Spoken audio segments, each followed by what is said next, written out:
This conference will now be recorded. Just say, Tim, can you start recording? Tim, can you start recording? Oh, okay, good, thank you. Good to go? All right, we're going to call the zoning board meeting of May 3rd to order now at 6 o'clock, and we will open it up. Just a couple of housekeeping things here real quick. The bathrooms are right outside here for anyone that's hanging around. We're hearing two cases tonight. We have a pool case we have to hear, and then we're going to talk about the anchorage. Just so everybody's aware, we're only talking about a height variance today. We're not talking about anything with parking. We're not talking about anything with the boating spaces on the lake. The only thing that's getting discussed tonight is a height variance, just so everybody knows and is aware. The way that this works is the applicant comes up, they present their case, then we allow some questions from the board, then we allow some public input, and then we discuss amongst the board and move from there. Any questions on that?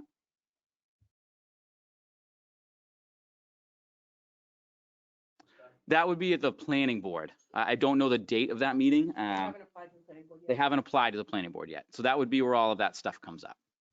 Would be in a planning board meeting. No problem. All right, everybody good to go? I am ready. Awesome. We'll start with case 22-04, Mr. and Mrs. Richard. Oh, there's also a mic over there you guys can use if you want. You want us- Okay. Yeah, come on. Yeah. Oh, wait, it's not such on stage. Yeah. So if you could just reread your application. That's hard. All right. Hi, I'm Brandon Richard. A variance requested from Article 7, Section C of the zoning ordinance to permit above ground pool 20 feet from the property line, willing to come down to 10 feet from the setback.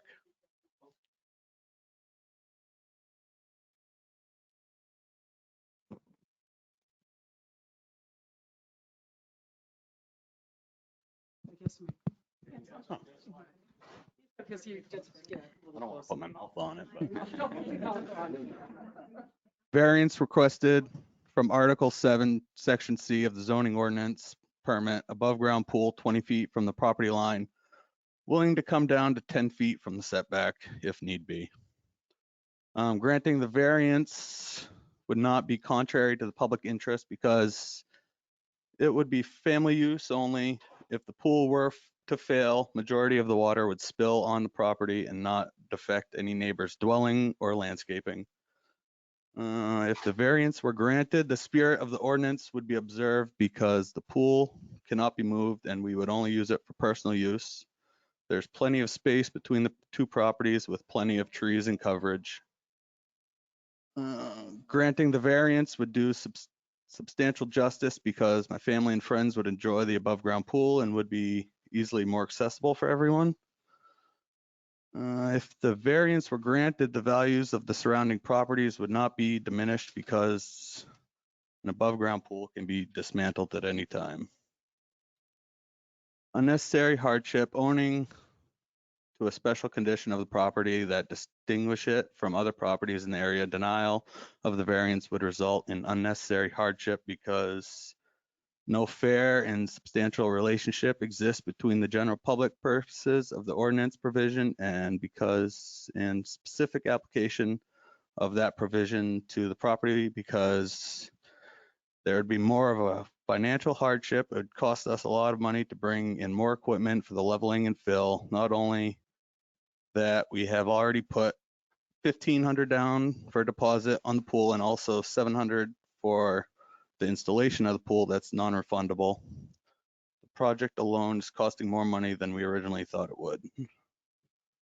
The purpose used is a reasonable one because we would be able to swim in our above-ground pool with the kids and family to enjoy the weather. Thank you. I think that's it.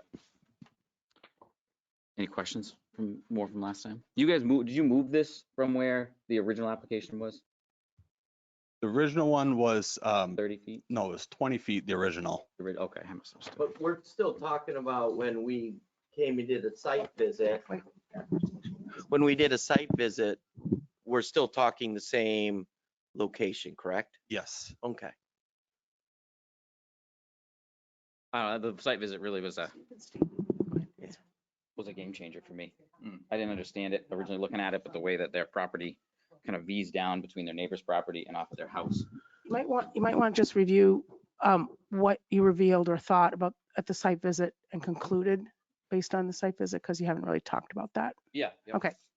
I don't know, it's the way that the neighboring property comes down, the way that it comes down off their house, they're kind of jammed in that one little spot. On Tuesday of last week, we went and visited the property and we found that the way the land sloped and sloped aggressively, it could never impact the neighbor's house because the neighbor's house is up on a cliff essentially compared to where the pool would be. And now that you're only asking 10 feet? Yeah. Yeah. Is the abutter still here? Or didn't show back up? No, okay. Okay. It's open to the public and open online. Any other public comment? Is there any public comment on this? Is this online too, Leanne? Yeah. So the Yeah, but people you can don't have speak to, online? You don't have, you can, it's up Oh, to you, you okay. can choose to let people speak. Okay, doesn't look like it. Okay. I see. So they can comment online? That's up to the chair. Yeah, that's fine. Okay. with that. All right. You guys ready to go through the 5? No other questions for him? No. Good. I'll Fine, I'll that's set. Number 1, granting the variance would not be contrary to the public interest. Again, they're kind of tied where they're at, the way that I look at it. They don't really have any other spot. Dives way away from the back of their house. It's actually kind of far from where the other house is. Yeah, Yep. it's not Agree. repeating on it. Yeah. Yep. If the variance are granted, the spirit of the ordinance would be observed. I think the intent is obviously not encroaching on the neighbors. This is not, the 10 feet is much more reasonable. And like you made the point earlier that it's the way that it comes off of, it's practically a cliff where the neighbor lives. Right. Granting the variance would do substantial justice. They really don't have any other place they can put this. Them sitting on ledge, Yeah. being close to the house. I don't see where they want it as an issue at all as far as location. If the variance are granted, the values of the surrounding property would not be diminished. There's no evidence that it would diminish the value of the I agree. property. Temporary. Owing to a special condition of the property that distinguishes it from other properties in the area, denial of the variance would result in an unnecessary hardship because no fair and substantial relationship exists between the general public purpose of the ordinance provision and the specific application of that provision to the property. Again, we're kind of right back, in my eyes, to the way that it V's down in. Yep. off Lay their of the house land. and away from their neighbor's property Yep. there. Concur. And number 2, the proposed use is a reasonable one. It is a reasonable place to put a pool. I agree. I agree. Any motions?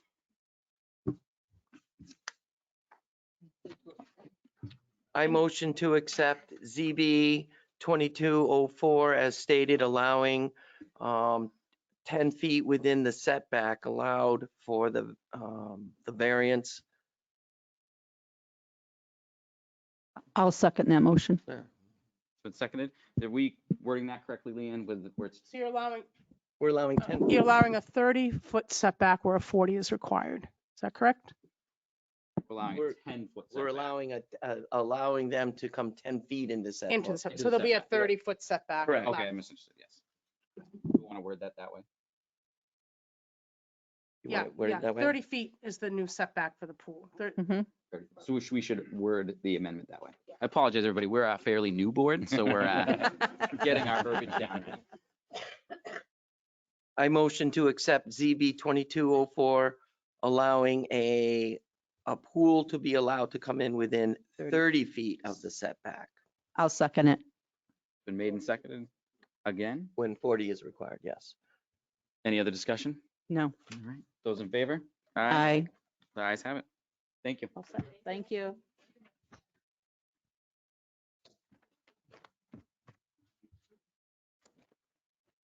All right. Should I start reading all this correspondence in at the beginning, or should they make? That's that- when we do a public input. Yeah, Okay. after the public input, even at the end, you can just read that as for the record. Sounds You can good. leave that at the end. All right, we'll move to case 22-05, the Anchorage Winnisquam LLC. Gentlemen? There's a podium over there. You want to use the Better? podium, you Whatever can. works. Yep. There's a mic there already. Make sure it's on. Yeah, that's fine. Good evening. For those of you who probably don't know me, can you hear me now? Most famous words.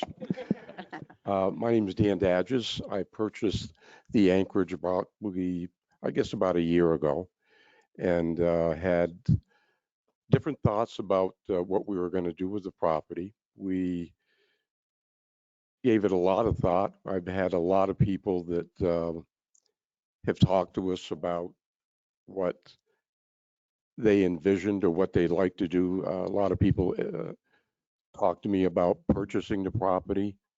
The more I walked on it, the more I probably walk on it every day with my dog. I kind of fell in love with it. And it isn't my prime business. We're in the automobile business, but I met a gentleman, Rusty McClure, and Ed Rocco and his wife, Patty, and they started talking about what they envisioned, what they thought this property should be. So it didn't take that long, I guess, to convince me that what we should be doing with it versus, many other things that I didn't think would be in the best interest of the community or the property. So we decided to think about, I don't know, maybe it was about 7, 8 months ago, building a resort. And this isn't a hotel, it's a resort. I had to listen to Rusty and Ed about the difference between the two. And it's really, our intent isn't to build condominiums, it's to make it a family resort. I know there are a lot of people that had a lot of questions, whether it was traffic or boat traffic. And, I can tell you that I'm sure it's probably not the time, but at least to give you some thought process, it will not be a marina. If anybody comes over to the inn, to our resort, it'll be maybe 2 or 3 boat docks, and you'd have to call in for a reservation. Our intent is not to use, and when I saw some comments about 40 boat slips or whatever it was, that's all that we're entitled to by the law in the state of New Hampshire based on the frontage that we currently have. But I've been asked about many things. It's a resort. And if people want to enjoy it, they are most welcome to dine with us or enjoy the spa. But the property is going to be a resort for individuals. And how we get the name of the preserve was because it's going to be a preserve. We're not out to use every square inch or acreage specifically and, put 35, 40 houses or all of these things that people had come at me with, some with the condominium projects. I've seen some that were built recently that look like housing projects and not true condominiums. So I thought that the resort, and then I said, if we're going to build this, I want it to be, again, this is it is all a lot out of my bailiwick, but I want it to be something for my trust that we'd hang on to for a long time that would surely pass me. And so I enlisted and talked to our architects, and Chris is here, that we'll talk about this height request. But I wanted to make this something very special. And, we still have work to do. Even if you folks let us go forward with this, we have to price this, I'll call it this animal, because it's a lot of money to do this. Not necessarily you could buy that property and triple your money. It just wouldn't be, I could make a hell of a lot more money in about probably 90 days. The realtors have been after me, Dan, we can sell this out in 2 months they'll all be sold. And I thought about it, and it isn't about the money. It's about building something that I can be proud of, that my family, I've asked Rusty to be a partner. I've asked Ed and Pat to be the partners. Why? Ed Rocco's probably as good in the hospitality business, running a lot of hotels for the Marriott Corporation. Found out he was living 2 doors from me at the lake. And we got together. Rusty has probably walked that property more times than I have. And then I had to follow him around. And well, I can tell you that he's in pretty good shape. And he looks at the rhododendrons and, oh, we can't touch this. If you look at the anchorage where we're going to position this, it's going to be pretty much the bowl, I guess we call it.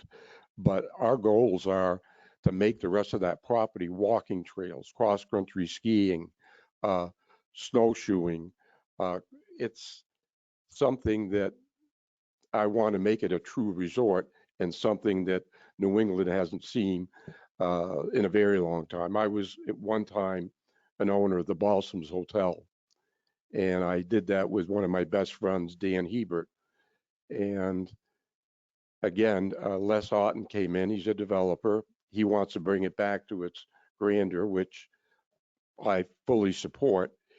I sold to him because A, I wanted the jobs for the North Country, and then B, it would enhance his ownership. If he owned it, it would enhance his capabilities of getting financing. And I think now they're in the process of, I'm told, floating a bond, which would be great because what he's proposing is going to be pretty nice. So with this, we talked about a little bit about there are going to be 20 boats lined up.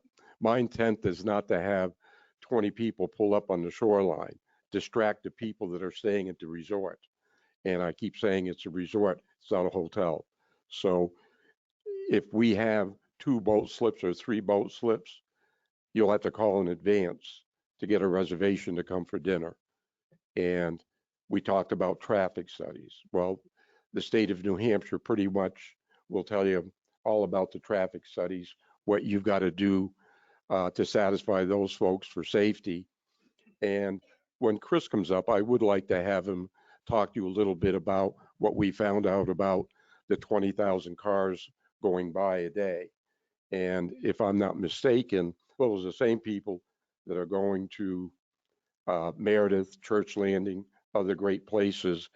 They just, instead of going there, we're hoping they're going to take a right and come to the anchorage, what we call the preserve.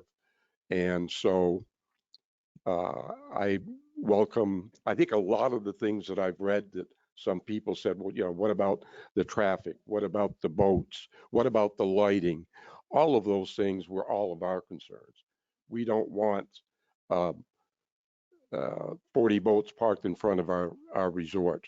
We're not looking to light this up like a Christmas tree. Where I told Chris I wanted him to go out and hire the lighting engineers. This is going to be a very beautiful piece of property. I sound like Donald Trump. But I also am aware that it's got to fit in. And then I wanted to put this grandeur of the grand resort that, to me, Chris knocked it out of the park as far as the design. And with that, I would happy to listen or talk to you board members, and thanks for having us here. And Chris, would you like to come up and talk about what we're asking? Thank you. Yeah, if you could read the. Yeah. Thank you. Thank you. Thank you. Hello, Chris Solomon from Sam & Delia Architects. We're located in Holderness, New Hampshire. I'm gonna have to change the screen. I do have drawings that we can bring I up. don't think you're being picked up. Can you hear me now? Yeah. It might Bend be over a little bit. easier to hold the, if you want the handheld mic. Yeah. that may help. Yeah, sorry. So we're here. Would have to keep it down. Yeah, and you might Yeah. All right, thank you. So we're here tonight for a variance request from Article 7, Section Appendix C of the zoning ordinance to permit a building height as detailed in the table of dimensional values within the resort commercial zone are to be 40 feet. A variance is requested to accommodate a maximum building height as measured from the foundation of 59 feet. And I can read into the record what we had submitted. That'd be great. Thank you. All right. So project description. The preserve at Winnisquam is located on the site of the former anchorage at Lake Winnisquam. The property includes 33.95 acres with 3,200 feet of frontage on Lake Winnisquam. The preserve will consist of an inn building with 114 guest rooms, 4 lakefront cottages, a restaurant, bar, a spa, and an event barn to accommodate gatherings. The preserve seeks to provide guests with an unparalleled natural setting to enjoy the site's walking trails, orchard, and pristine waterfront. The new inn has been designed to blend into an existing embankment previously developed with the lakefront cottages and residences. The inn is set back substantially from the water's edge, roughly 250 feet at its center. With the intention of reducing the impact of the building on the lake and the preserve, the existing waterfront, along the public way, Route 3, the inn will be screened with a newly planted trees located along an existing access drive, which is scheduled to be removed. Further screening is provided by the site's existing 27 acres of forest, kept intact by locating the inn on the previously developed portion of the site. I'll touch base on that real quick.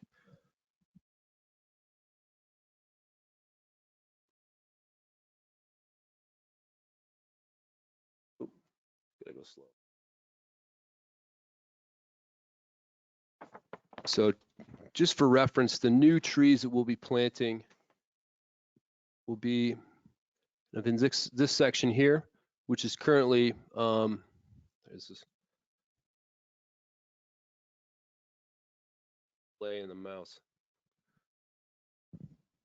Who's ever controlling the mouse, if you could stop moving it. Clay, is there a pointer in my bag? I mean the pen. I'll just use a pointer instead of trying to use the mouse. All right. So this section here is an existing roadway. That roadway is scheduled to be removed with new planting.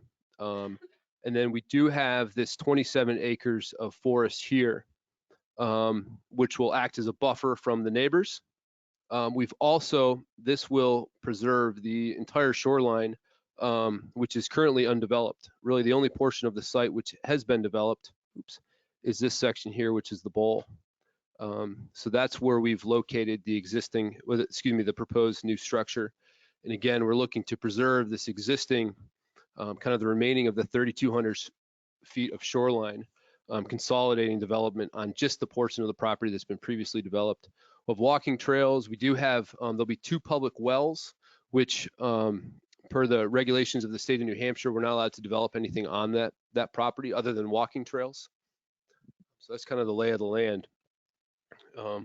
With the goals of the preservation of Lake Winnisquam's waterfront and limiting the structure's impact on the natural landscape, a variance for the overall building height as measured from the lowest established finished lot grade at the building line to the highest level of the roof is requested. The central core of the inn, located roughly 250 feet from the waterfront, is sensitively scaled with a general eave height of 37 feet measured from grade, with the uppermost guest rooms integrating into the roof line with a high point of 59 feet above grade. Because the inn is built into an existing embankment, the lowest level acts as a walkout basement and is not visible from the landward side. Along the public way, the architectural expression is that of a traditional 2-story structure with an occupied roof, with the eaves at 25 feet above grade and a maximum ridge height of 47 feet. The preserve at Winnisquam provides a unique opportunity for the town of Tilton and the Greater Lakes region and will provide its guests in the community with access to a pristine waterfront setting unique throughout New England, while preserving the watershed of Lake Winnisquam and simultaneously generating a sustained economic impact. So just talking about the landscape here, this is an existing ridge line There's a bowl here that we've situated the building on top of that bowl and kind of nestled it into the landscape. And that was both so that we could lower the scale of the building from the road and the public way, and also pulling the building back from the waterfront. In a previously developed area, there was an existing roughly 40 cottages that were located in that area that have been removed. So it's an area that had buildings previously. So granting a variance would not be contrary to the public interest because the variance, if granted, would permit the construction of a new inn, the Preserve, on the existing 33-acre site of the anchorage. This new inn seeks to preserve the pristine shoreline along Lake Winnisquam by focusing development in a previously built-up portion of the property, preserving much of the 3,200 feet of undeveloped shoreline.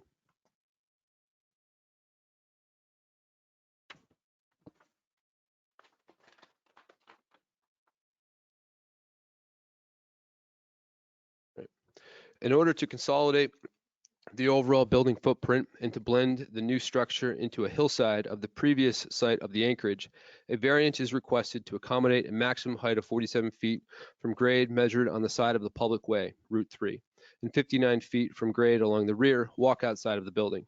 While potentially feasible to achieve a desired program in a flat-roofed structure with lower heights, such a design would be a disservice to the historic architectural character of the Lakes region and very much not in the public interest.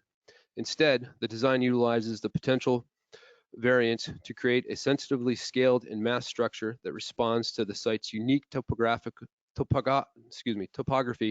and in keeping with the great tradition of inn buildings throughout New England.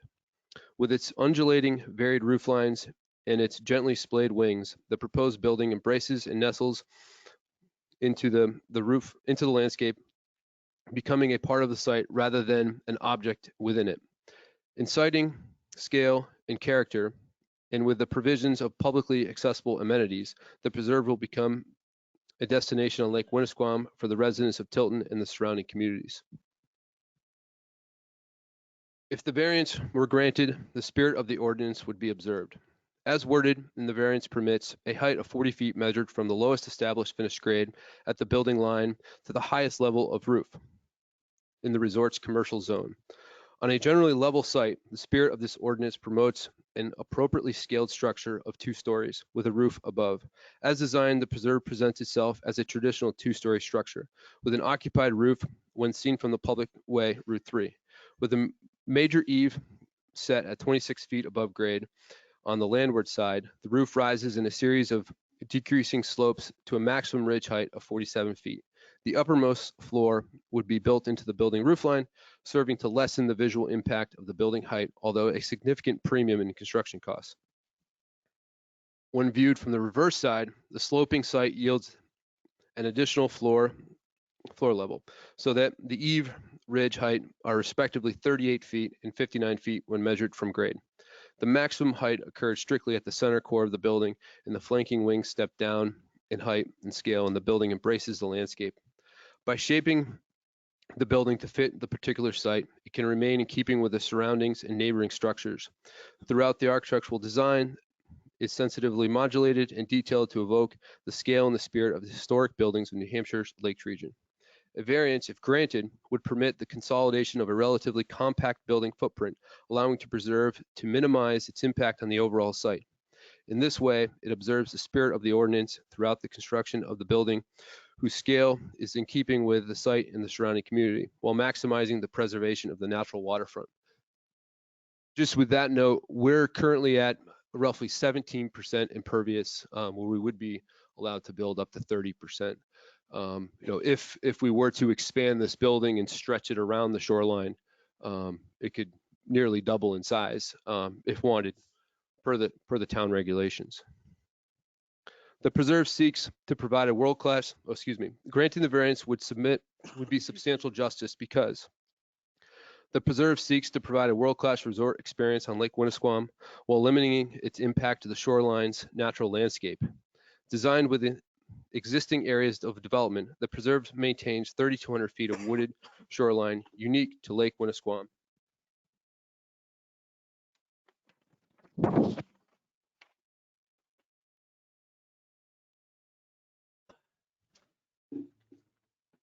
unique to Lake Winnisquam. While integrating the building into the topography and blending the upper floors of the inn in the roof lines has lessened the visual impact of the proposed building structural requirements, mechanical ventilation, and contemporary building systems in a modern day inn require accommodations to the overall building height.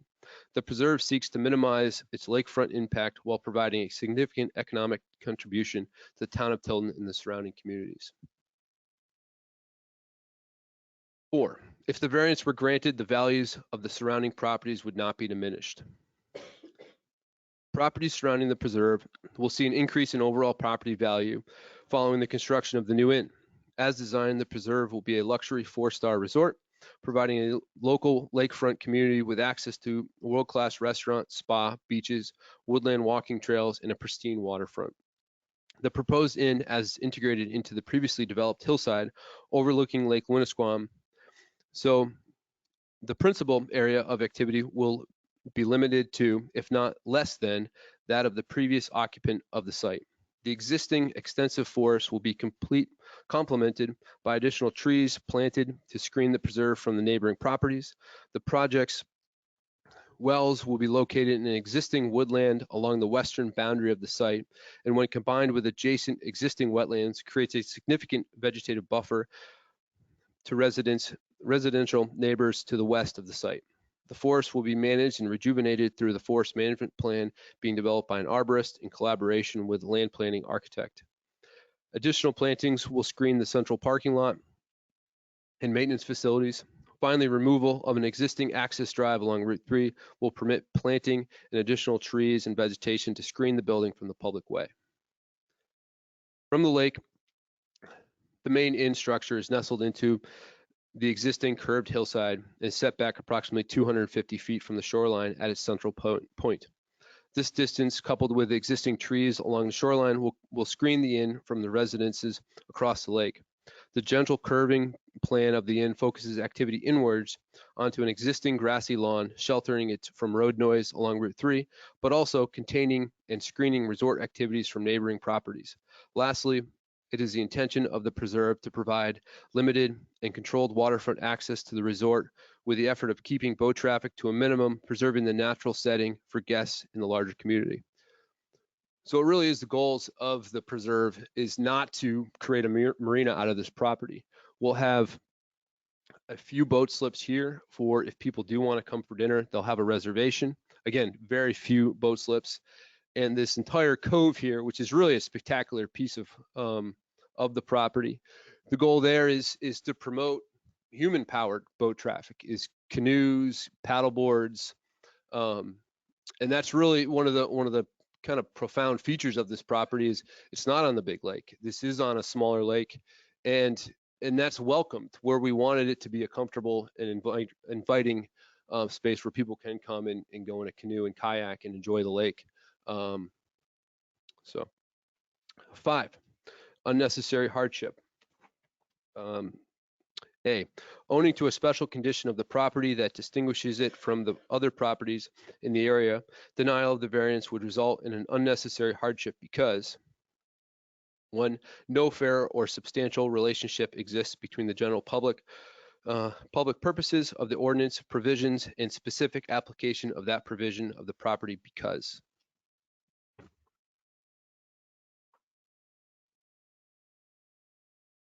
The preserve's 33-acre and 3,200 feet of shoreline is a unique parcel, not only on Lake Winnisquam, but throughout New England. The ordinance defining building height looks to align development in a contextual scale with neighboring properties so that as not to detract from the experience and enjoyment of those properties. The preserve's integration with the natural landscape, seclusion from its neighbors, and traditionally scaled design aligns with the project goals of this ordinance to create something that fits in with the surrounding community. The preserve is designed to take best advantage of the existing landscape, nestling the building into a previously developed curved hillside, minimizing its visual presence and impact on the natural setting. The letter of the ordinance, when applied to this property, does not account for its large acreage sloping site and significant vegetative buffer. The site's great size and otherwise largely unspoiled condition encourages new development to be sited to minimize the disruption of the natural setting. That is the location of the previously developed portion of the property. Such a location would naturally be on a sloping portion of the site, which is hampered by the ordinance's definition of the heights with respect to the lowest finished grade. Such a location also benefits well-established surrounding woodland screening and the ability to enhance and add screening to minimize the visual impact of the project from the neighboring properties and from the public way. Lastly, by permitting the project to be sited and located on the previous development, this variance would ensure that no previously existing view sheds are disrupted. 2, the proposed use is a reasonable one because the proposed use, a hotel, motel, or inn, is permissible use within the resort commercial zone. The variance, if granted, would permit the construction of an appropriately sized scaled building commensurate to the use while maximizing the preservation of the existing landscape. Further, the proposed use preserves the ability for the local community and general public to have access to the site and its amenities as opposed to strictly residential use, which would have adverse effect in making unique site totally private and extensive lakefront development. So again, we're looking to preserve really the existing shoreline. This unique to the entire lake is this 3,200 feet of undisturbed shoreline. We're looking to maintain that and keep that. B, explain how, if the criteria in subparagraph A are not established, an unnecessary hardship will be deemed to exist if and only if owning a special condition of the property that distinguished it from the other properties in the area. The property cannot be reasonably used in a strict conformance with the ordinance, and a variance therefore necessary to enable the reasonable use of it. The variance, if granted, would permit the construction of a suitable in-building with all associated functions, amenities, and support spaces on a limited footprint, thus maximizing the preservation of an existing natural landscape. For the project, to follow the letter of the ordinance, the building structure and footprint would need to be significantly expanded and accommodate the guest rooms and associated programs required to support a roughly $50 million investment in the property. This expanded footprint would increase the building's presence along the waterfront, increase the watershed impact through an expanded roof area, and significantly reduce the area of natural woodland on the site, creating an unnecessary hardship for the site and Greater Lakes region. The extensive disturbance to the natural setting particularly would significantly alter the experience intended to provide the preserve in Lake Winnisquam. The result would be a non-viable investment and likely result instead in a significant future alteration to the waterfront. With the proposed variance, the preserve's unique site and design allows for a significant conservation of the site's natural setting when compared with likely alternative development opportunities, and provides a rare opportunity to preserve and protect the watershed of Lake Winnisquam while promoting a major economic investment in the region. Thank you. Yeah, thank you for reading all that.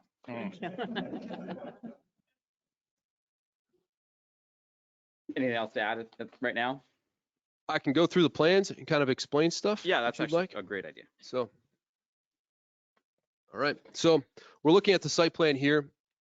What we've proposed, we have a new entry drive coming off of Route 3 here. This, we've been working with the Department of Transportation. We've had meetings with them and reviewed the traffic studies. We do have an independent third-party traffic expert doing a study. We're actually, with those counts, we're looking at a maximum traffic flow on a Saturday at roughly 12 p.m. is just over 1,400 cars every hour past this site.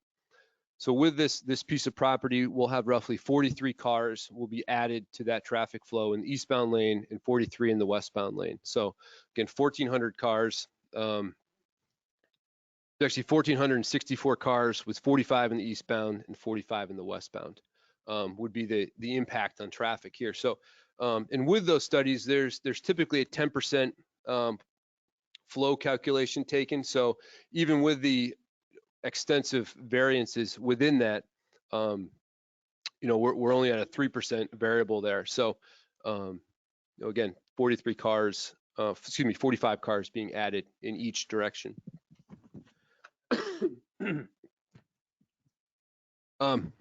I think the question was, is that an estimate? Well, there is DOT traffic information that's Let's been just provided. focus on the height variance. Okay.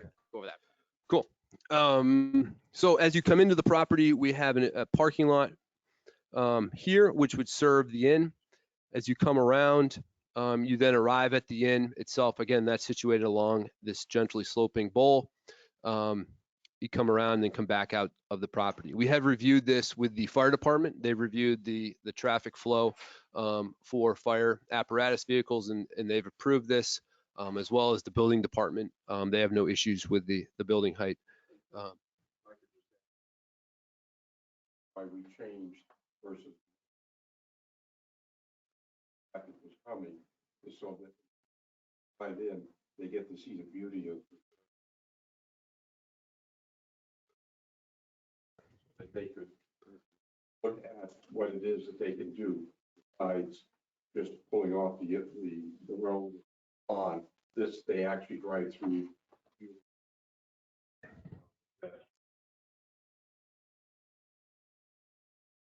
So we will be adding a deceleration lane here and an acceleration lane, a turning lane. So that's the overall site.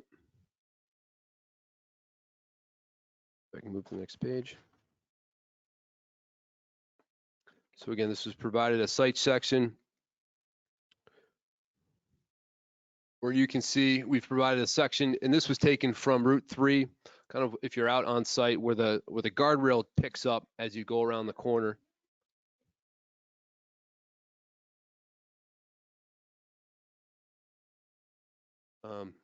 Yeah, so the section at the top is a cross section through the site, which shows the eave heights at the main entry building, and then how it contours into the landscape and down to the waterfront. Do you know the height difference between the grade at Route 3 and the grade at the building off the top of your head? That was roughly 10 feet. I didn't know if you had the exact number, not just the. You're talking about the height off the main. Yeah, how much higher is Route 3 than the front elevation of the ground building there? It's pretty much exactly 10 feet. And we have eave set at 25 feet on the public way. So that would be 15 feet up from the road. So a roughly one-story building when viewed from, at the road height.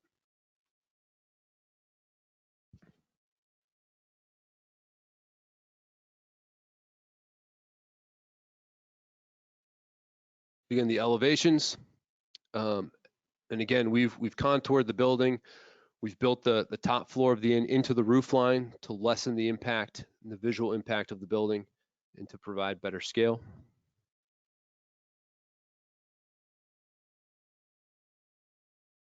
And again, those eave lines are 25 feet and 37 feet. We've provided a few historical representations of in buildings. Actually, the building on the left is our architectural office in Holderness, so that's available to see.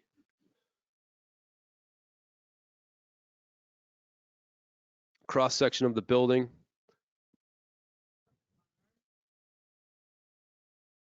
This is a cross section of the building, so cutting right through the main entry. We'll just let him finish his, Paul, I know you guys have questions. Just finish your presentation and we'll open. Okay. Run down to, so we did have a view from across the lake. This was taken from the other side of the lake, and we've ghosted in the building. And as you see, it's really screened by the trees in the foreground. Also, the building, as it's tucked into the bowl and built into the landscape, say if we were to lessen the overall height of the building, the perceived maximum height from across the lake wouldn't change. So essentially, we lessen the lower levels, but the overall height from across the lake, again, you're 3/4 of a mile away. The eave heights wouldn't change at all. If we were held to a strict view of the building heights, just because of the way the landscape works. We will be working with downcast lighting and making sure the visual impact is limited from across the way. We are cognizant of that. Looking across the way, it is a very built up shoreline. If you look across the lake, we're here, we want to preserve that natural shoreline for the residents across the way.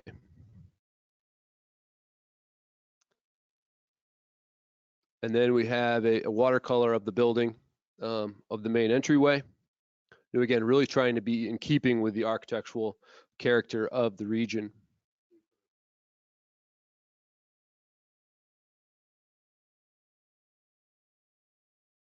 Then again, a view from the waterfront.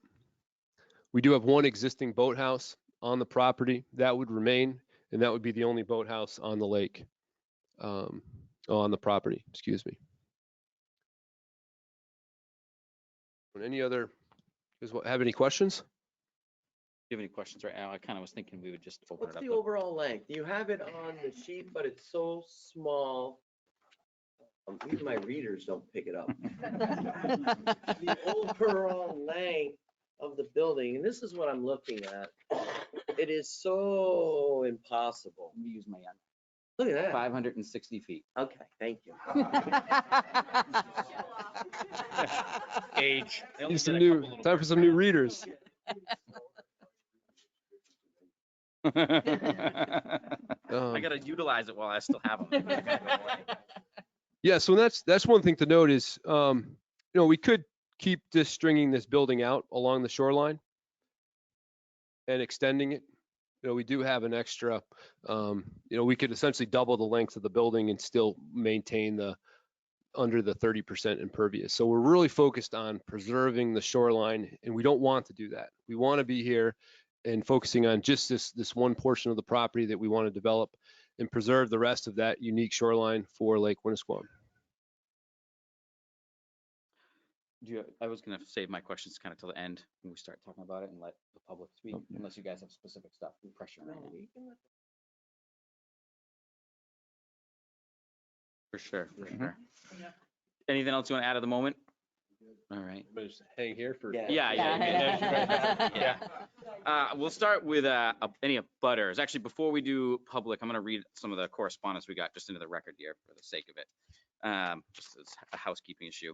Starting off, the fire district submitted an article saying that the proposed height of the building will not negatively impact fire department operations during emergencies.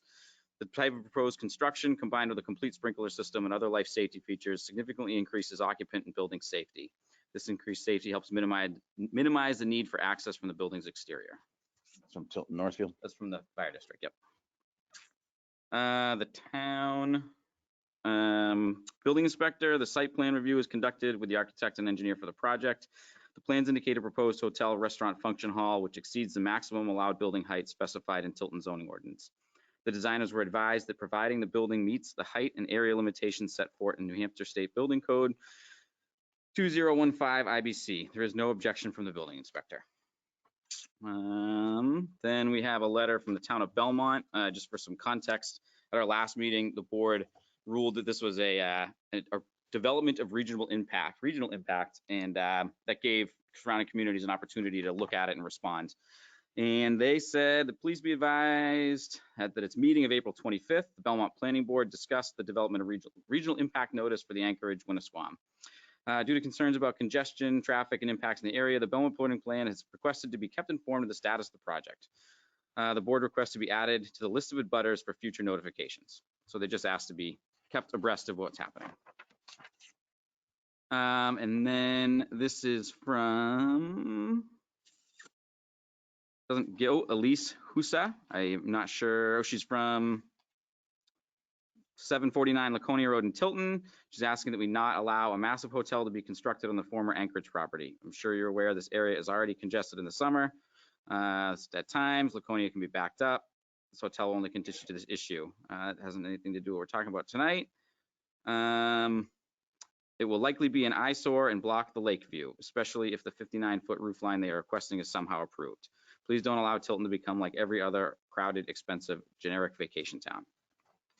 And then there is an email from a Dennis Grimes, who is not a town resident. He is a Belmont resident, if I'm correct. And he asks a bunch of questions that have nothing to do with the height. He asks questions about boat slips, parking, jet skis, more jet skis, bathroom facilities, and lighting. And then engine braking from heavy trucks.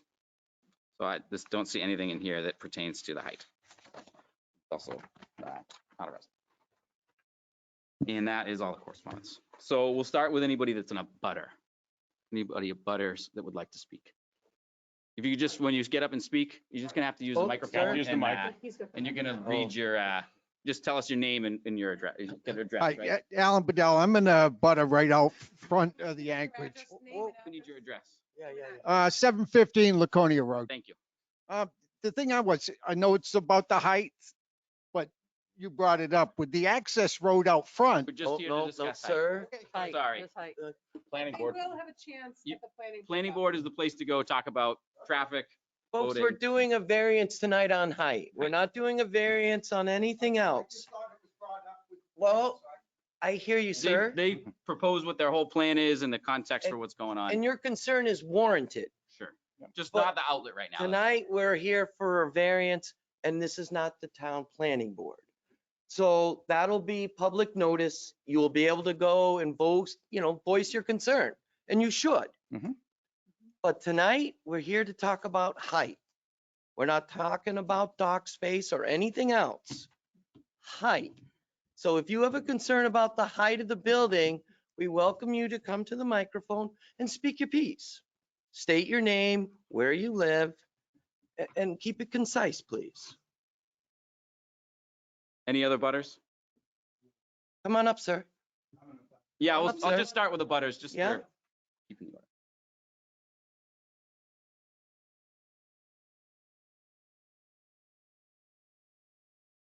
First off, I want to thank you for your presentation tonight. You just And give my us your name is name. Dave Barad, and I'm about on the west side. I live at 36 Sunrise Shores. So I'm going to limit my comment just on the heights. Because when I first saw this come up, I went to the zoning rules, found out what the requirements were. And the RSA deems what it is, and you guys explained it tonight. And I was listening very closely to the presentation. And the biggest thing I was trying to think of to grant the variance, you got to show there's a hardship. And I heard the exact opposite today. I heard from a presentation that they have plenty of room for impervious area to expand the footprint. And they don't really need the extra height if they want to get the same square footage. So one of the reasons for a variance is you have to show a hardship, and they didn't show that at all today. In fact, they showed the opposite, that they have other options for this land that they can reasonably use and get a hotel or a resort, a resort that meets the current code, just like everyone else in town has to follow the rules. So no hardship shown today, so I don't think they should get the variance. Thank you. Thank you. Thank you. Any other butters?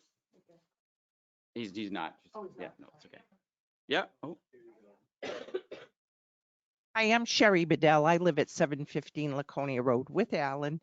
I want to tell you, having lived next door for the variance of height to the anchorage that once existed, quite honestly, for what they are asking in designing, you're going to see the one level, which will be the variance of 59 feet or whatever. But it certainly is not going to be a negative impact to Route 3's visibility compared to what they looked at when the anchorage existed.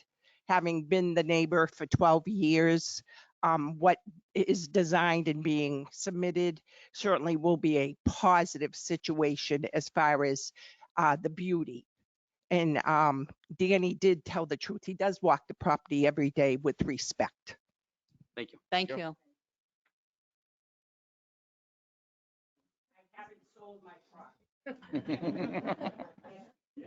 I am not in a butter. I live in Belmont. You had my letter there, Okay. Dennis Grimes.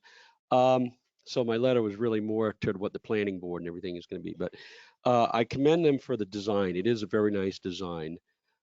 It's architectural nice. It's better than what was proposed many years ago there. My biggest concern about the height, and I think they probably addressed it, is I live on the other side in Belmont and I look directly at it. So I'm more worried about lighting and in your design here, you don't show any trees kind of on the waterfront, but in the artist rendering, And I hope that most of the trees stay there because the Winnisquam Inn is again across the lake, and they have spotlights shining on our side of the lake toward us.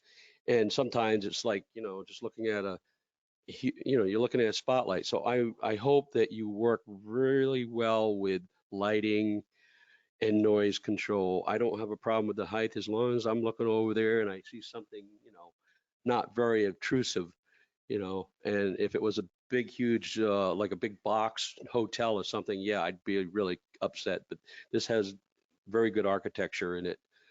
So just be concerned about lighting, because at night, that's a beautiful area just to look at the sunsets and the stars. And I hate to lose all that, especially on this smaller part of the lake where it's kind of a little quieter at night. So Thank you. Do you want to respond? We will be, and if we could bring back up the site plan, there is a significant amount of really nice pines there that we are planning on keeping. That artist representation, we kind of wanted to feature the building, not the trees. So yeah, you can see the trees that would remain, which on that, the actual photograph that we ghosted in the building, you can see those trees are there. And yes, with lighting, I mean, we're concerned about that as well. I mean, we want to put this building to bed at night, so that the guests are going to be going to bed, and we want it to feel like you're in the natural landscape at the preserve, and we won't be spotlighting the lake. If it's about height,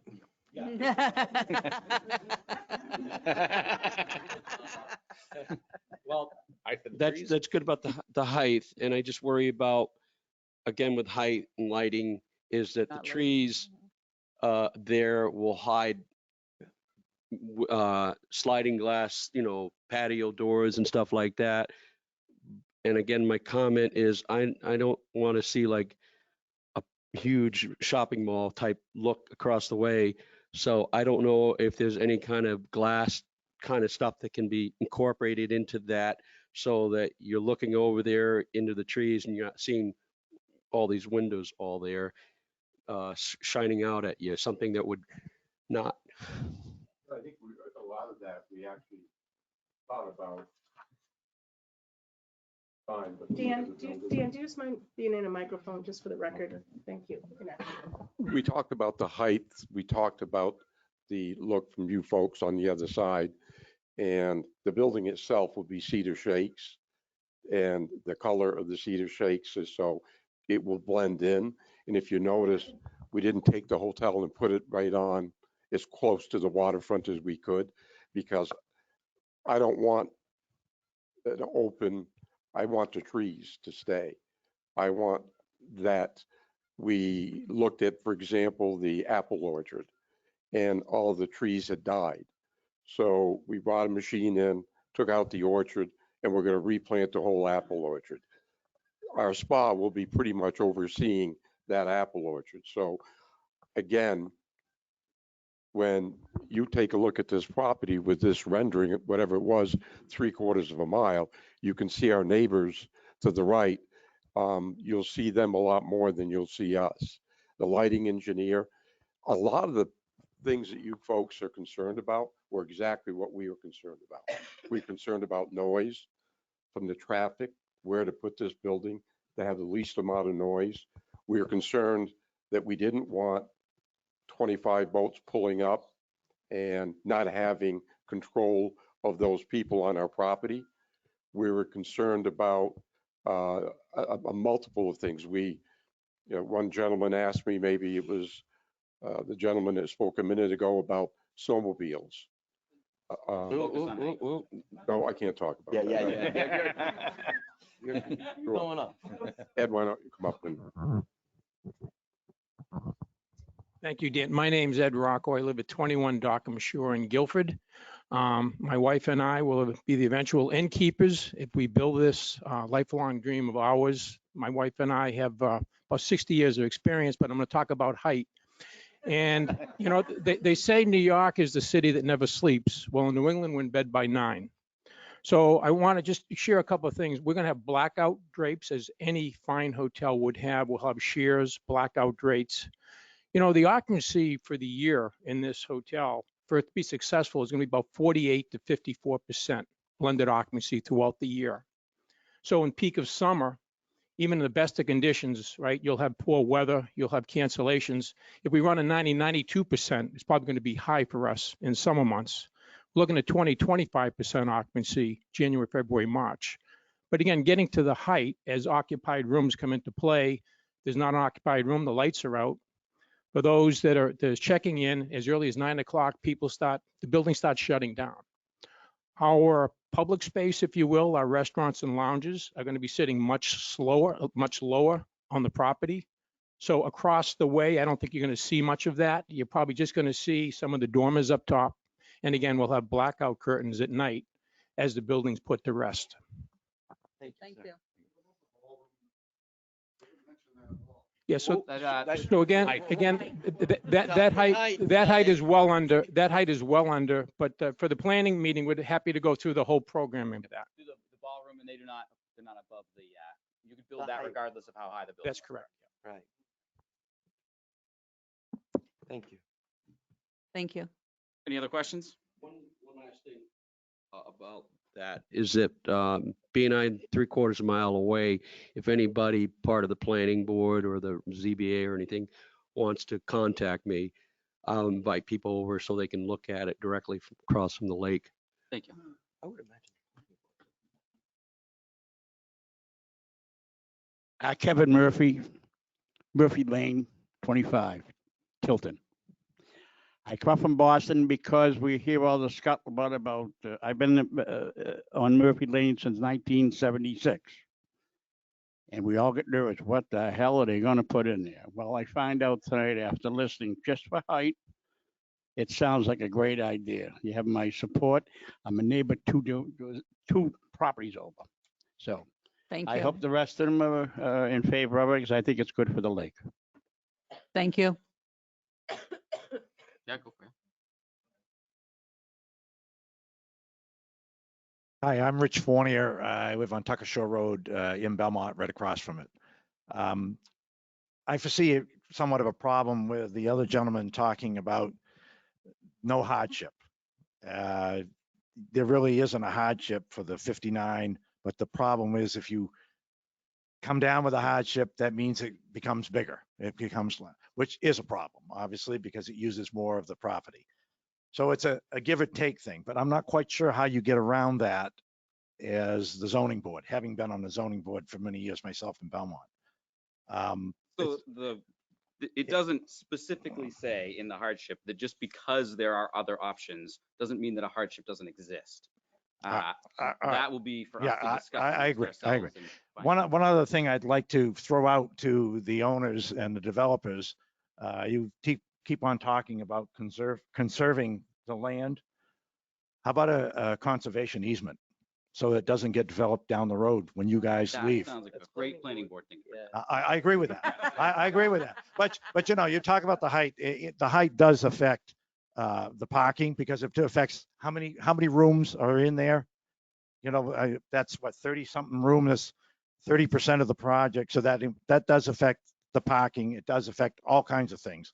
So But it can still be the same if they go lengthwise. I understand that. But so I just wanted to bring that up, that you may be in between a rock and a hard place. I'm not sure. I don't Oh, oh. Thank you. Would you like to speak? My name's Jeff Deerdorf. I'm at 6 Rodden Road in Belmont, which is directly across the lake from you guys. And I have several neighbors. A couple of them are out of town and could not be here at this meeting. But my property is a little bit north of where your picture's taken. And I look directly at where this new resort is planned for.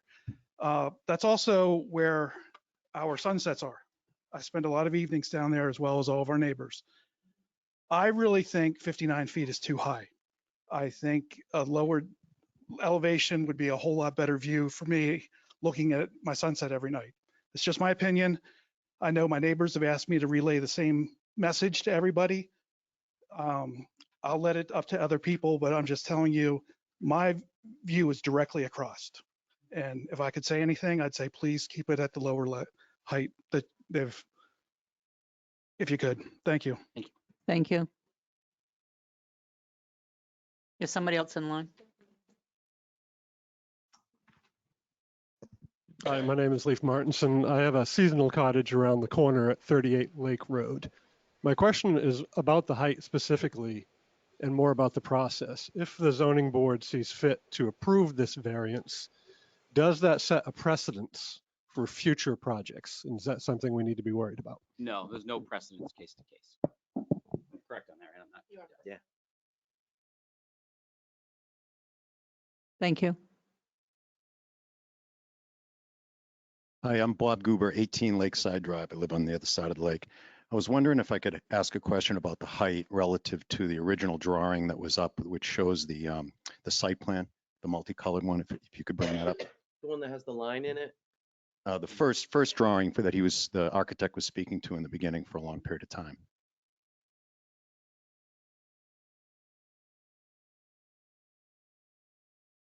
Get there.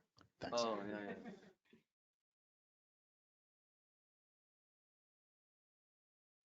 That's the one. Thank you. So as I understand it, under the Zoning Board of Appeals, the question is about the height. The question I have is the alternative, which would be if the height variance was not granted, what percentage of the building or rooms or number of rooms would you need to expand, and what percentage of the building footprint would have to get larger, and where would you position it if you kept it in this general footprint where the building owner has told us it's so important to keep the spirit of the, the whole concept. If you were to enlarge it and make it longer, could you describe what it would look like if the variance was not granted on the height? I think Who do you want to answer that? The architect, probably. Yeah, the architect. I don't really want to. I didn't know if the engineer was here or who. I mean, this is speculating, and I wouldn't want to come up with, this is what we would do right off the bat.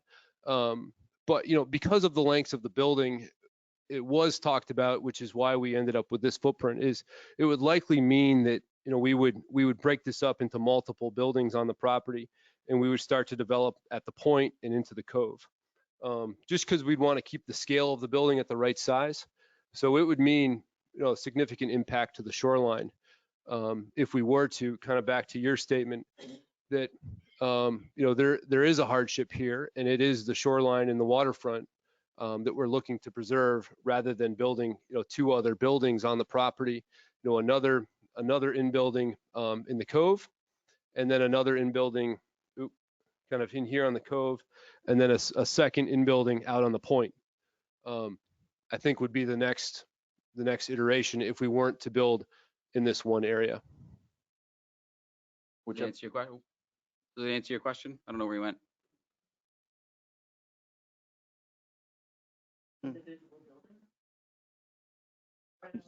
I don't think he's giving a specific plan. That's a general idea. So I'm just wondering, is there an option available to keep the spirit of the building itself? And let's say if it's a 4-story building, you lose 25% or one floor. Is there the ability to keep the spirit of the building as is, to have a 25% increase in the width of the building without taking out all the trees and disrupting the whole area that you had mentioned? That's the question. I'd like to answer that if I could for the team here. So, as it is, it's going to be a rather lengthy building. I work in a building now, it's about 400 feet long and some of the longest hotel corridors in the industry. We're trying to find a balance here. So your center span is the purple span.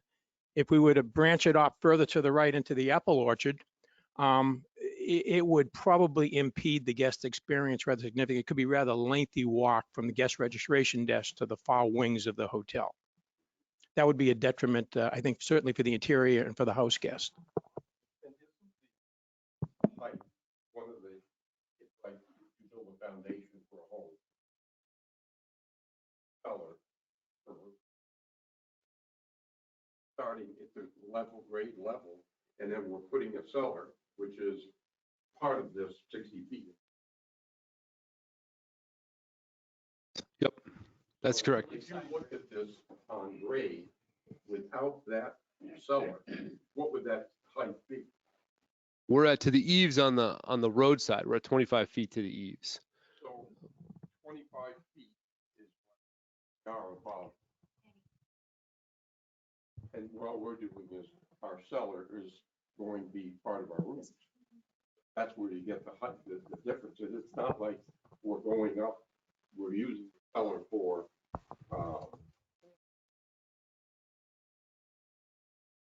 If I may, my name is Rusty McClear. I live in Meredith.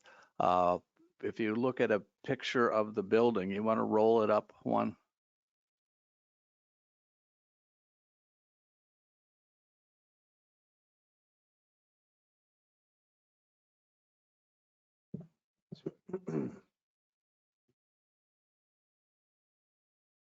Okay, you can see that the height where we're at the 59 is the center corridor. Both ends are lower than is needed, and the other wings are about, that's about 41 or 42 feet? Yep. Yeah. So what we're looking at now is what height for the cellar. Again, from the roadway, the eaves are at 25 feet, and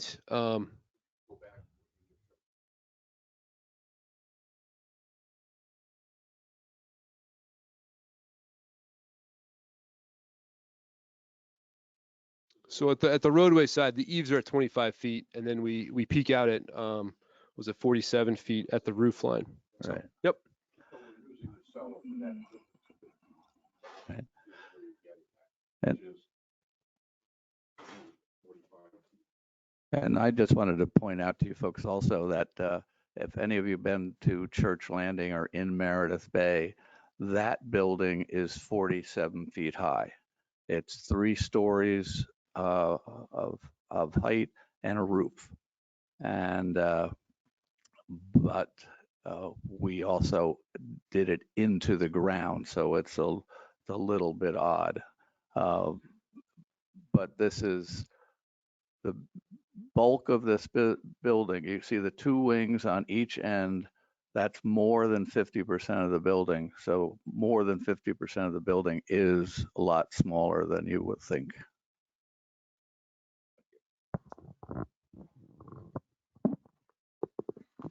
Any other comments? Yep. Question and a comment. I'm Mike Iacopucci from 69 Tucker Shore Road in Belmont. So I see it from across the lake too. So I may have a solution that they may not want to hear, but one of my questions is regarding the height. If the height were to be brought down to the acceptable level, what are we talking about eliminating for rooms?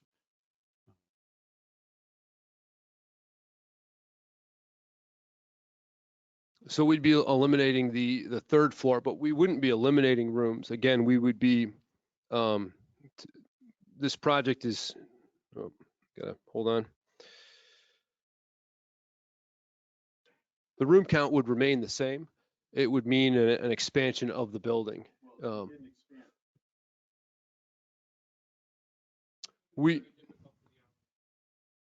For the investment in the property and to make this a viable plan, we would need that amount of rooms. So we would end up building the same amount of rooms. It would just mean expanded footprint and taking up more of the waterfront.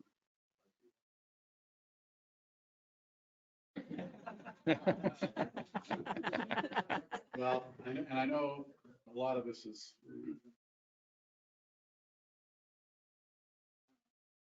if you could accomplish both, if you could keep the footprint.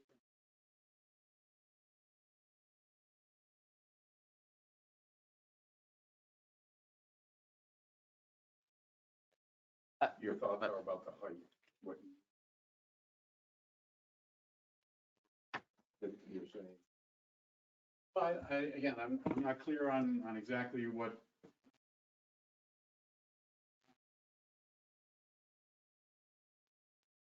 Acceptable height. Well, whatever the. 40 feet. 40 feet. 40 feet. So that's when you'd allow two stories? No, we would It's a still be little in a, bit wonky because the land is sloped, and the way the town zoning ordinance is written is it's from the lowest exposed grade.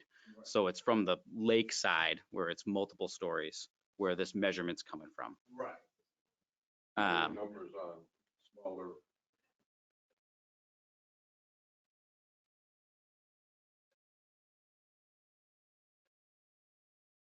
Mr. Chair, have you opened it up to the public yet?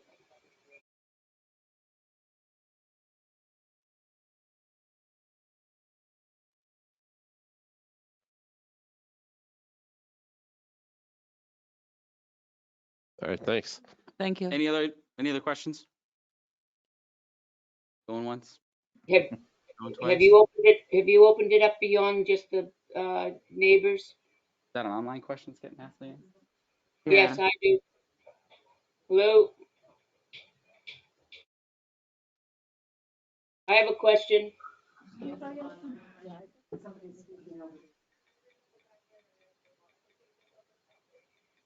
Oh, that's I think that's the repeater. I'm trying to ask a question. Someone is trying to. We can't hear what the question is, Tim, if they can write it in the chat, maybe?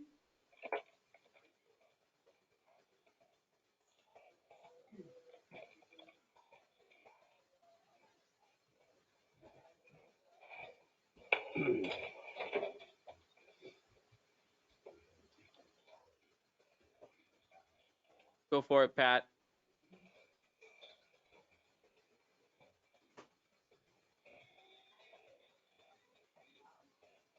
Give this a hot minute to try in here and then. Oh, the original height of the old acreage. That was a good question. One of my questions. Yeah. I have written down. You guys know what the height of the anchorage was? The old Anchorage building? Oh, there was, I don't know, 45 buildings on the property. I'm assuming you mean the main building. All right, the difference between the main building that used to be there. So the roof heights there are roughly the same from the roadside, where that was 2 stories with a roof line. This is the same, 2 stories with a roof line above. So, and that was set up on the hillside where we've tucked it down a bit from the road, again, 10 feet down. So it's essentially the same height as that existing building that was on the property. You're just going to use the cellar part, the basement. Yeah, we're just building down, we're building into the landscape. Does that Thank answer you. your question, Pat?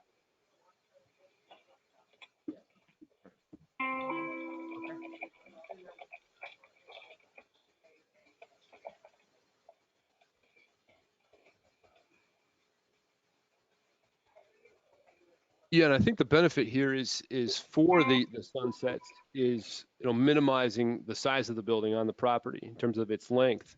The overall height isn't going to be impacted any more than those existing buildings was on the site. So they're built up higher on the knoll. And they're below the tree line of that property, of those pines along the shoreline. They're built below that, so it shouldn't have any impact on your view of the sunsets. So the proposed building, the roof height is lower than existing trees. Yes, correct. Just got to use the mic, and you just got to name in your address. Hi, Joyce Millette, Lakewood Drive. I had a question, Tilton, yes. I had a question about the height versus being spread out. If you went back to that map there, when you were talking about Page. the first Site one with plan. all the trees and everything. Yeah, that one. Yeah. Could you explain what those circles? Well, it's on the very bottom. You were talking about if you didn't get the height approved, that you would spread out. Those circles there, when you were talking about a well in, there's a brook or something right there? Could you actually explain that area? Because you said that it was non-developable or. So this southern portion of the property, of this whole area here, we're not proposing to develop that. We have 2 public wells that would be located in this area, and that would supply water to the inn. There is public septic here, so we won't have a septic system. Unlike if this was a residential development, you would have individual septic fields that would be leaching into the lakefront. we'll be putting in a pump system and pumping up to the force main on the road. So we won't have any impact in terms of, the septic system in the field, which would be an improvement of the property. So those wells, the public wells, you're not allowed to build structures on those. So that would be in the forest. And you can see those two circles there. You're saying you can't develop in these two circles. Correct. No built structures on top of that. We can have walking trails, but no buildings. Answer your question. Thank you. Looks like he's waiting for a turn of the mic there. My name is Eric Roth. I live on Hill Road in Tilton. I think it's worthwhile pointing out that the ghost in picture there, I have pretty good eyesight and I had a hard time seeing it from the back just because it's so bright in here. But in that picture, the building is ghosted into the hillside. I know some people probably had trouble seeing that. So it looks bigger in the schematics than I think it's actually going to be in real life compared to all the trees, around it and the hillside itself. I think another good comparison might be the Red Jacket Hotel, which the one unfortunately burned over the weekend. As viewed from the road in North Conway, I would venture to say it's probably taller than what you guys are proposing. Yeah, that picture there. So anybody that can't tell, the building they're proposing is in that picture. It's a little tricky to see, but it is there. So I think given that picture and, their proposed height, I don't know. I think it's not a bad idea, honestly. I'm an avid voter of both this lake and Winnipesaukee, and what I don't want to see is, another 5-story condo complex that just went up on the Barton hotel property in Laconia, which is, it's just horrible to look at from the water. I think this is much more appealing, and I think it's the right move. I'd rather see a 3-story, 500-foot long building than a 2-story, 1,000-foot long building. I think this is definitely the right move over the latter. Thank you. Thank you. If I just could, in regards to the appearance, again, it seems to be a hot topic from the other side of the lake. This is the existing tree line. We've got a budget of almost 1.5 million in architectural plantings and design. We're going to be planting more trees. We want to soften this further to really create that preserve effect. So what you see for the most part is existing. We're going to add more density to that, and we want to soften it a little bit further.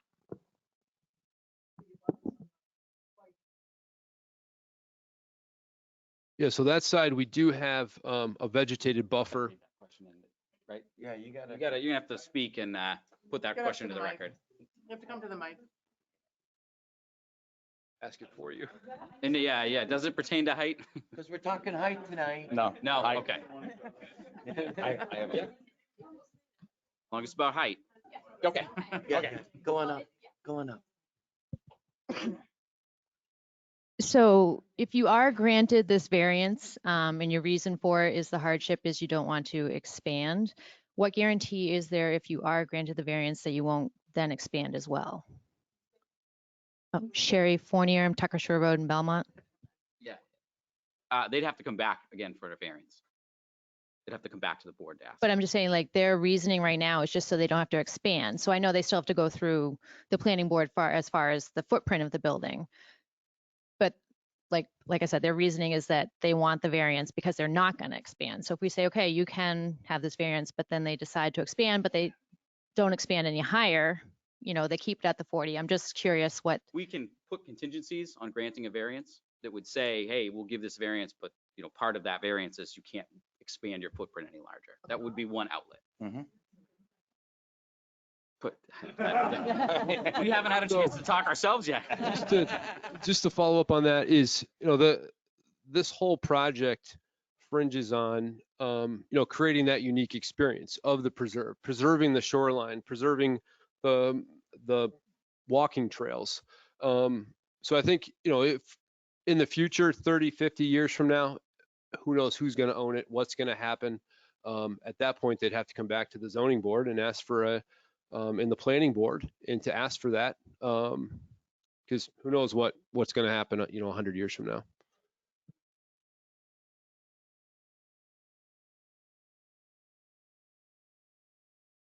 That's where the conservation easement comes into play.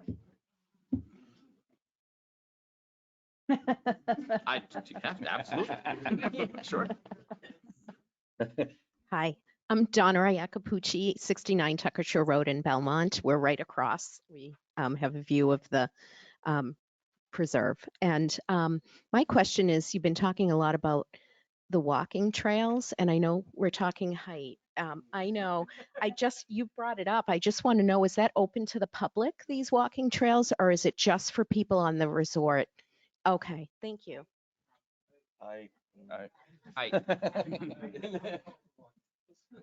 But the resort's open to the public. The resort is, you have to be, come be a guest.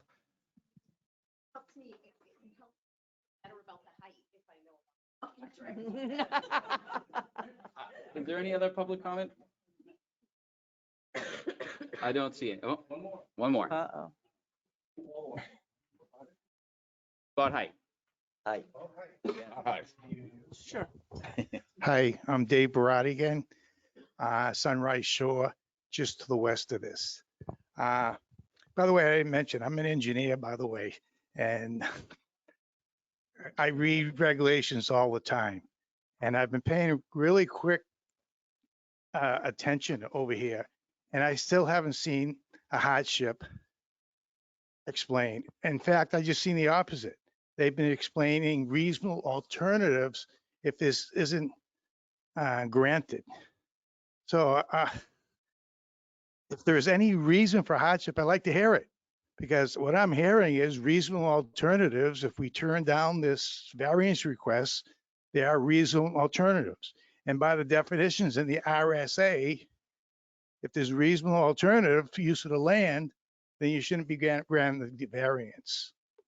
And I'm asking for you guys, if you have the information, let me know about it. And I haven't heard at all any hardship here. Thank you again.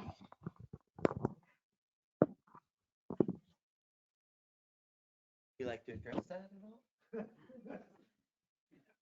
I could go back and reread kind of that. No. I think that was one of the, I think, Article 6 in that. Is there any other public input? Okay, we're going to close public input at this point and start discussing this amongst ourselves as a board. All right. Do you guys have any questions you've come up with as we've gone along for them? I got one. Yep. Yeah. I have a question. Brian Pease. Could I have the first screen up there again that showed, hopefully, the ghost image? I'm sorry, the ghost image. Okay. I know this is a rendering or it's a ghost image, but is that, I know there's a mountain, the grade goes up behind the motel. You got Route 3 and behind it here. Is that the height of the trees? Is that just a guesstimate and put those in there? What I'm going at with this is the sunsets. Is it going behind the mountain at this point? And so the height of the building is not affecting the sunsets? That's my question. So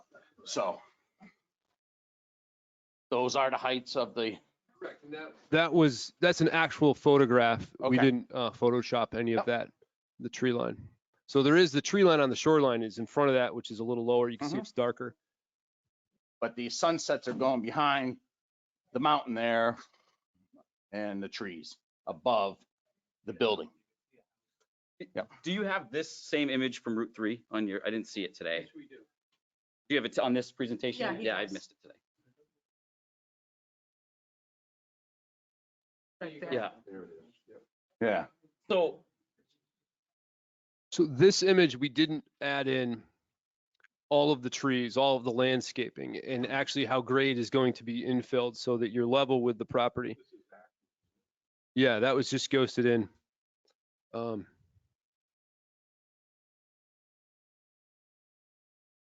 You're right. It's going to be a natural color. So I heard you. So so this area here, which is where that photograph was taken, is going to be infilled with new trees and vegetation. As you're over here on the property, you're actually the cars are about 14 feet below the embankment here. So there's no view of the property as you come from the north heading south.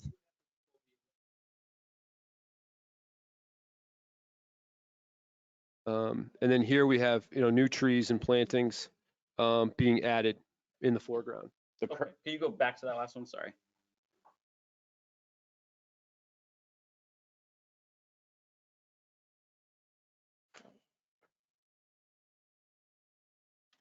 So this is the end of the building is basically, this is the, you're facing obviously the left-hand side, and the building extends the majority of it that way.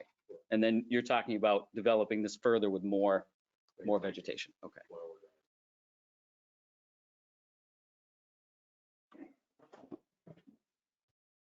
We've kind of closed public comment. Closed public, yeah. So we left the excavator in there for scale too, but.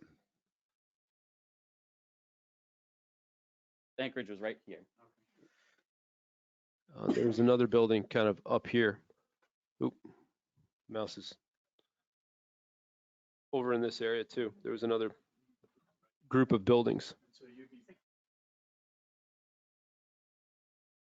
I'm sorry, I'm not trying to be difficult. We just closed public comment. I was going to ask about state limitations on taking trees on the shoreline, but the answer to that with it not taking any more trees off the shoreline, they're adding trees to it. Not taking any more, adding.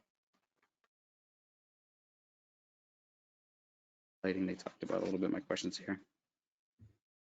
I know hardship has come up a couple times, and to me, the hardship is being. Well, let's, sure, go ahead. No, go ahead. Okay. It's being eliminated, not eliminated, but to the lake and to the wooded area, the reason to go higher, it sounds to me, is because you want to preserve the lake front. And so if there was some sort of a contingency or conservation, or what do we come up with that couldn't be developed? A lot of it can't be developed anyway because of the wells. But it sounds like the hardship is they could go bigger with it. They could go longer with it. They could put separate buildings if they wanted to. I'd like to read this just because there was some comments about there has to be an alternative. It doesn't spell that out here in the proposal. It says owing to a special condition of the property that distinguishes it from other properties in the area, denial of the variance would result in an unnecessary hardship because no fair and substantial relationship exists between the general public purpose of the ordinance provision and the specific application of that provision to the property. So what this says to me, tell me if you guys agree or disagree, is that if we literally enforce the zoning ordinance, there is let me get my words right here. No fair and substantial relationship exists between the general public. So if we did not grant this variance, we are doing something for the general public. If we grant it, we would be hurting the general public. That's the way I read that. So it doesn't say that there has to be an alternative in that particular criteria. And the second half of it is the proposed use is a reasonable one. The two criteria that have to be met for hardship. And if you can't meet those two criteria, the second option is explain how, if the criteria in subparagraph A is not established, an unnecessary hardship would be deemed to exist if and only if, owing to a special condition of the property that distinguishes it from other properties in the area, this is where you can't have another option. The property cannot be reasonably used in strict conformance to the ordinance. So we don't have to apply B. That you only move to B if you can't meet A, 1 and 2. You guys understand that the same way? I do. Yes. So I don't think that necessarily there has to be, just because there's an alternative, you can't grant the variance if that's the way we chose to go. You guys don't have questions? Yeah? No, I'm good. Oh. Do you want to start moving through the 5? Yeah.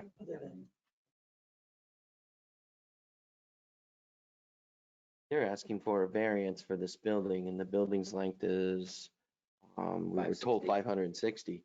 You're not getting 600.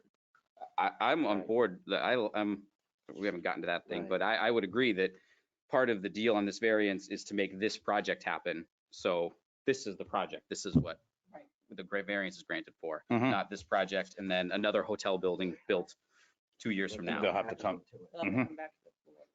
Not even come back, just like this is the project the variance is being granted for, this whole entire thing.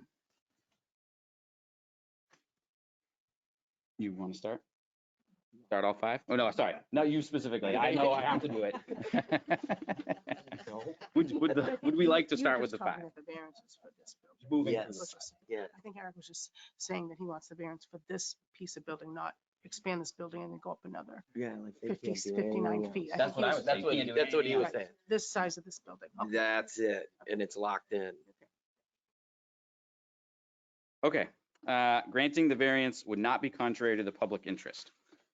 I think that there has been a pretty strong case made that, especially from the street side, which to me is where that is kind of the intent of the ordinance, is that the street side where it's at its highest.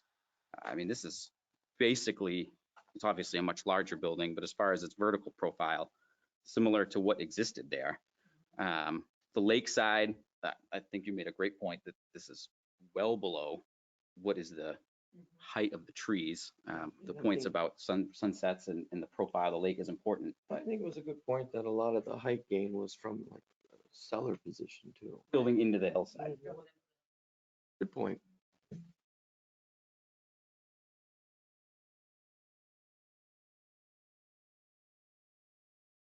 Guys, any other comments on that there? No. No. No.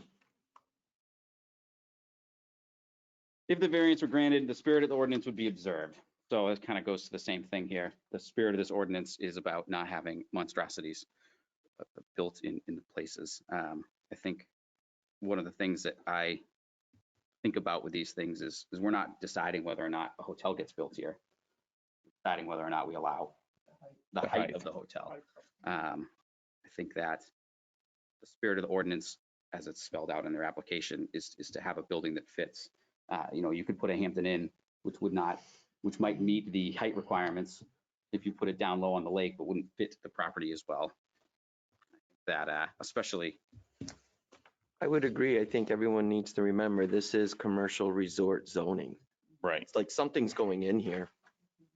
Something's coming. And then you could have the choice of something that is a little tall, I agree. But done decorative style. I mean, this is in keeping with Grand Hotels. I truly believe that. Yeah, that's not knocking any particular hotel. Right. This is not a carbon copy franchise style. This is not a cookie cutter. Yeah. All right, number 3, granting the variance would do substantial justice. So this is justice to the applicant. Again, there was some talk about this. I understand that they have other options, but the idea of their plan to keep a piece of property the same. Yeah, we can't tell them how many hotel rooms they're gonna have. No. They can put as many hotel rooms as they want. Up to that 30%. Up to the 30% of the impervious. Yeah. So we're not doing anything to change the number of people that stay there. Again, this is a visual. I agree. I like the idea that it's condensed. Yeah, it's a condensed spot. It's not spread out all across the plot. Yeah. I think the people who live on the lake should appreciate that it's not all over the shoreline. Yeah, it really could. Yeah, again, it goes back to Do what he wants. property is going to be developed. It's going to be. If the variance was granted, the values of the surrounding property would not be diminished. I have no evidence that has been provided that property values would be diminished. I don't see it. Could even increase. And then unnecessary hardship. So owing to a special condition of the property that distinguishes it from other properties in the area, denial of the variance would result in hardship because 1, no fair and substantial relationship exists between the general public purpose of the ordinance provision and the specific application of that provision to the property. So if we're specifically applying the 40-foot height variance, then that means that we are lopping this building off at, I can't remember what it was, 1 story on the street side, 3 stories on the. You're making it financially. There is the hardship that they can't literally build the building that they want to and then have it maintained a property that returns its value. Taking them on their word that study is what it is. I didn't see it.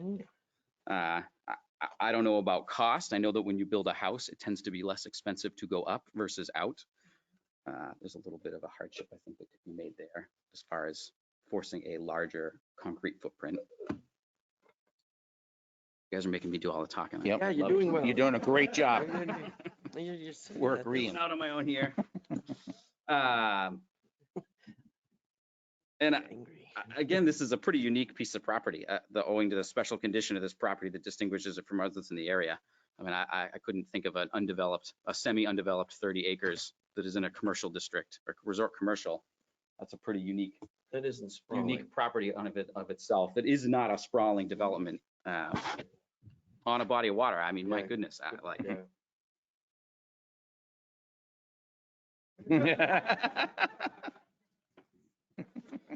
And number two, the proposed use is a reasonable one. I mean, it's pretty reasonable to build a resort inside the resort commercial district. What they've presented here is a pretty squared away presentation, in my personal opinion. I don't think that we're granting a variance on a big box, giant monstrosity in the sense of this imposing building that doesn't fit, that's been slapped on a lot. That's the way that I see it. I don't know how. I like the fact that they're using the original landscape to, like you said, the cellar to go up. Sure. You know.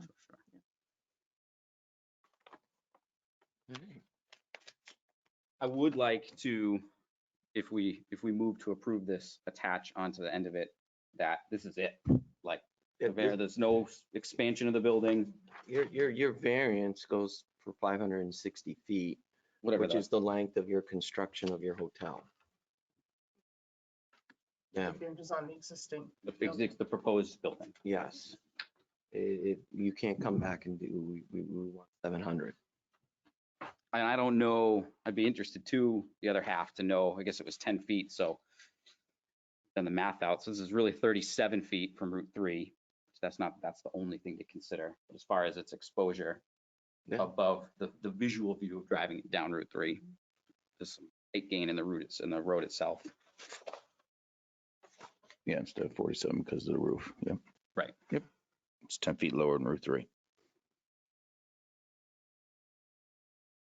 Anything else? You got a lot of notes written over there. No, mine was really much the length is the length.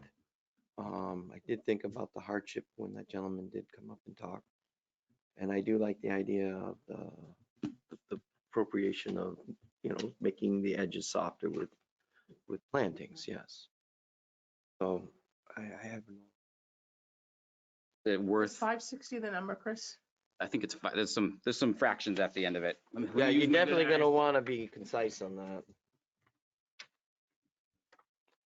This variance request is for this project alone. Then we wouldn't, this variance wouldn't apply to future projects. So my point back then would be, you're saying that you're proposing 560. What happens when you say, well, the project's actually 700? We would what have I'm to. saying? So right now we're putting into a record of what exactly your variance is and how far you get. For this project, yes. Correct. If we I don't wanted, want the building to get any bigger. You're proposing this.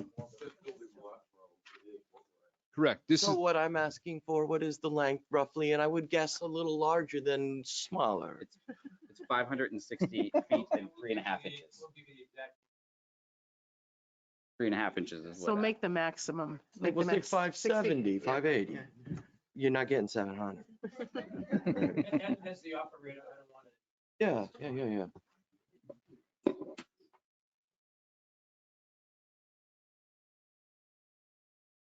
Is there a,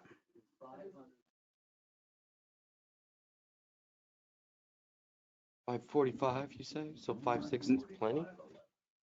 560 is good. no, the overall's, it's. Call it- exact, Yeah. so You got to it's go a point to skosh bigger, point. Yeah. call it 580. Just for, Get nervous. Yeah, well, I've got to have get to be. steps and stoops and like, I don't, is there, 580. 580. 580. I think it's. we talked a lot about plantings. Is there a mechanism that we want to, I don't know how to put this into place. I know they have a good budget and I'm not trying to undermine intent at all, but is there anything we want to do to like kind of guarantee how much it gets protected. I don't know. Or is that more planning board's gonna do that? Yeah. I think that's planning board. I think by locking in the length of this, we've kind of done our job as far as due diligence. Yeah, keeping it from project creep. Correct, Building getting bigger, bigger, correct. They would have to And the come back. planning board will have to do the vetting on all. Correct, yeah, here for height.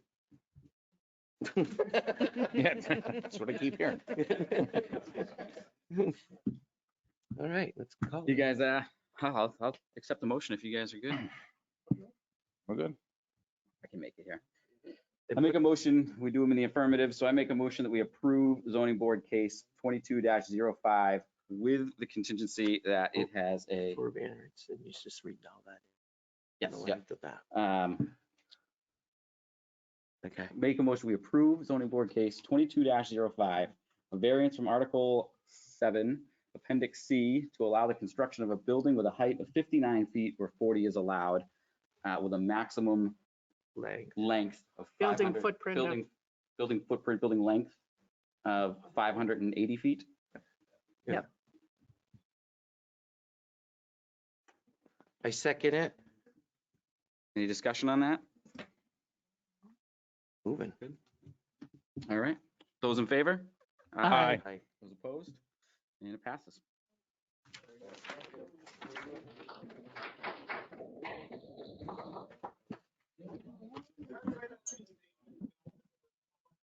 What is? It's online. That's all online. Thank you all for coming. Please go to the planning board. Go to the planning Go board. to the planning board. Talk if you about wanna more than talk height. more. They actually haven't applied to planning yet. No. Good luck. Good luck. I think it's a good project. I would have said no.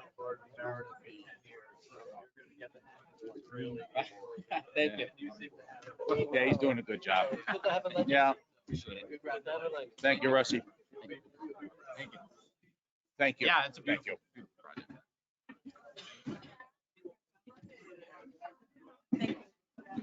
Nice job. Thanks. Yeah, I thought it would be a little more contentious. We still got than that. approved minutes. Oh, yeah, we're not done. You sit, yeah, we're not done yet. We still have to approve minutes. 2 minutes, actually. Thank you. Good luck, good luck. Thank you.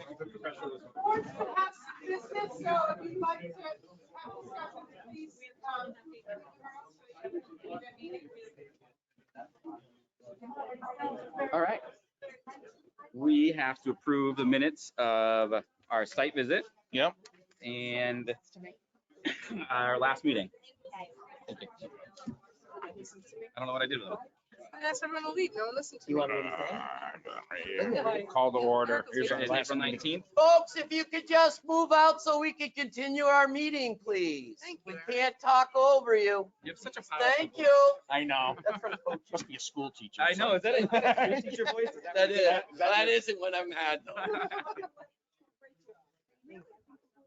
The board did a phenomenal job. We are, I wasn't alone. Thank you.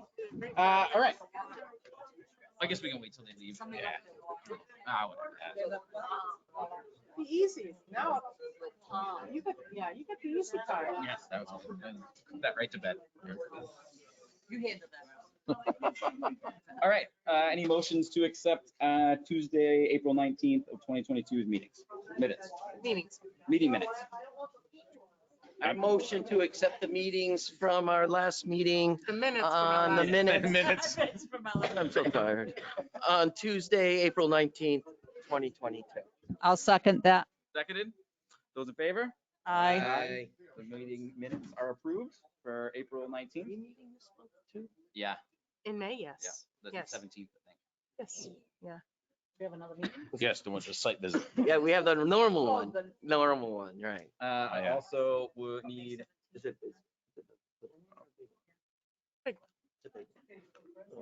also need a motion to approve the minutes Minutes. of Tuesday, April 26th site walk. I'm making a motion to approve the April 26th, did you say? April 26th. April 26, 22 site walk. I'll second that. Seconded. Those in favor? Aye. The minutes have been approved. Any motions to adjourn?